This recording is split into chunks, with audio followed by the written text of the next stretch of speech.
All right. Welcome back to a brand new video of the Target Individual Program Denver Experience. Let me tell you, the grocery stores are becoming, I mean, they've always not been good, but they are becoming really, really bad. All right? And the selection of foods have been the same for since I can remember. Right?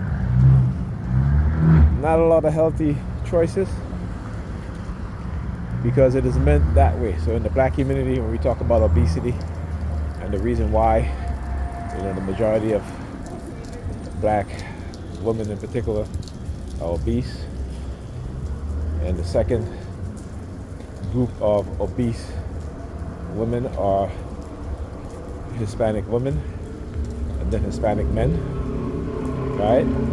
And you don't have to believe this. Again, I'm not a believer, but black men and white men, actually black men are least obese than white men, right? The only group of men that is less obese and overweight than black men are Asian men. Right? So what is it within the black community in which you have black men are the least obese and our women are the most obese and overweight? What is it? Right? It's because of food. Food is geared towards women in particular, right? Because women go through hormonal changes, particularly when they're pregnant, right? And then particularly, women store more fat in their body than men do, right? I understand the biology is key. I understand the psychology is key. I understand the technology is key. Keeping, being informed, always acquiring knowledge is key. And I always say that when you are a believer, when the vast majority of people are believers, you can fool them anytime, anywhere, at any amount of time that they remain believers. Because to be a believer is to be highly ignorant of your reality, highly ignorant of the truth, of the facts. And you develop from a very young age a delusional way of thinking and delusional mindset. So we like to think of believers as being, like we're so smart because we know the Bible. The Bible is not going to teach you how to do your job. The Bible is not going to teach you how to assemble a piece of equipment. The Bible is not going to teach you how to take care of your children when they're ill, how to take care of yourself when you're ill. The Bible don't teach you these things. The Bible is for those who want to be controlled, to be manipulated by those in power, and by those who continue to seek to oppress and suppress you at the very same time. Right? This is something that you must understand, that you must know. Right? Because only fools want to remain ignorant. And if you're a believer, you are a highly believing fool.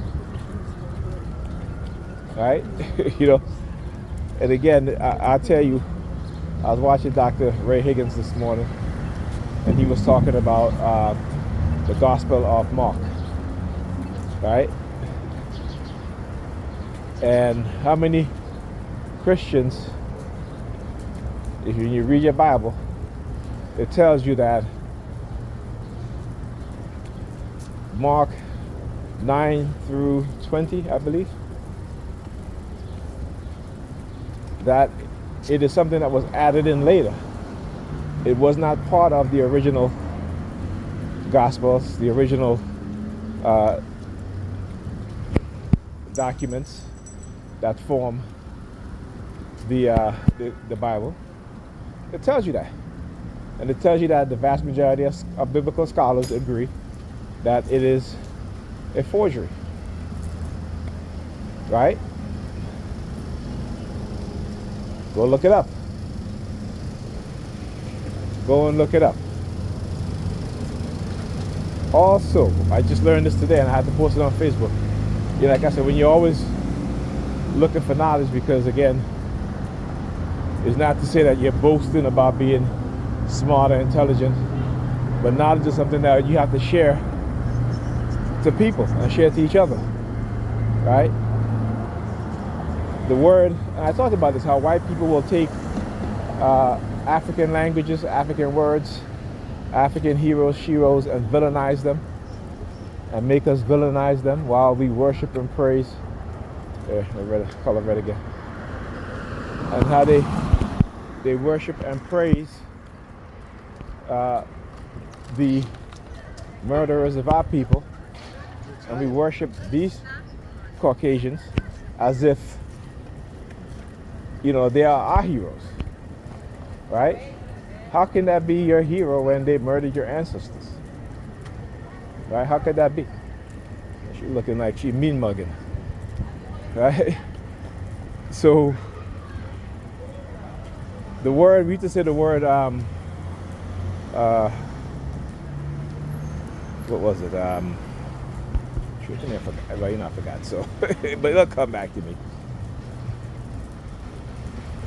It's a word that we used to say when we were younger, but it was taken from an African word that meant it was that represented a person who uses dance and law to help people in their marital troubles, right? So it was a very helpful word, but they co-opted the word and made it into something that's negative.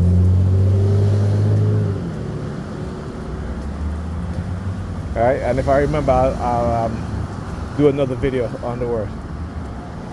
Right, but this is what white people have done. This is what the Europeans have done. Any word that of an African language that is something that's positive in that African language, they will create they will use the word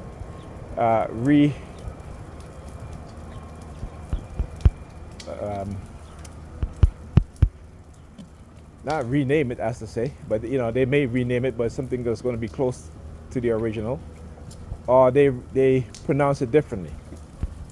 That's what I'm looking for. They change the pronunciation, though it may be very similar sounding in pronunciation, but then they attach a negative connotation or a negative meaning to the words.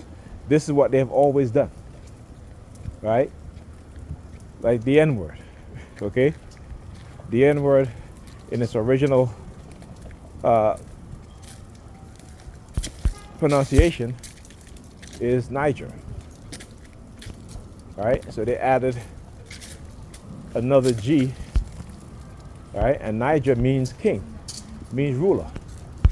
So they added another G and said nigger, and start treating black people, enslaved black people, very poorly, very badly, calling them that word, which now changed the meaning to something that's degrading. Right? So I can always say, if white people know the meaning of the word in its original meaning, as how it was intended in its meaning and its pronunciation, they will stop using it. They would stop using it, right? And most likely we'll stop using it too, because it has a positive connotation and a positive meaning to the word in its proper pronunciation. There's a lot that we are ignorant about. There's a lot that we remain ignorant about because we don't want to know. There's a lot that has been done to us that we have passed down to our children, to our grandchildren, that is destructive to their mind. But because we fail to realize the destruction, because we ignore the reality that, we think is perfectly okay. There's a thing I posted that says, actually I didn't post, it's a video, right? It's an African man, he's talking about prayer and how black people believe that prayer works, all right? But prayer don't work. It doesn't work. But they'll keep saying prayer works. Prayer do not work. And he said, if prayer worked, all these so-called prayer warriors, right, will be millionaires by now. And I was like, yo, he's absolutely right. But I already know prayer don't work. Right?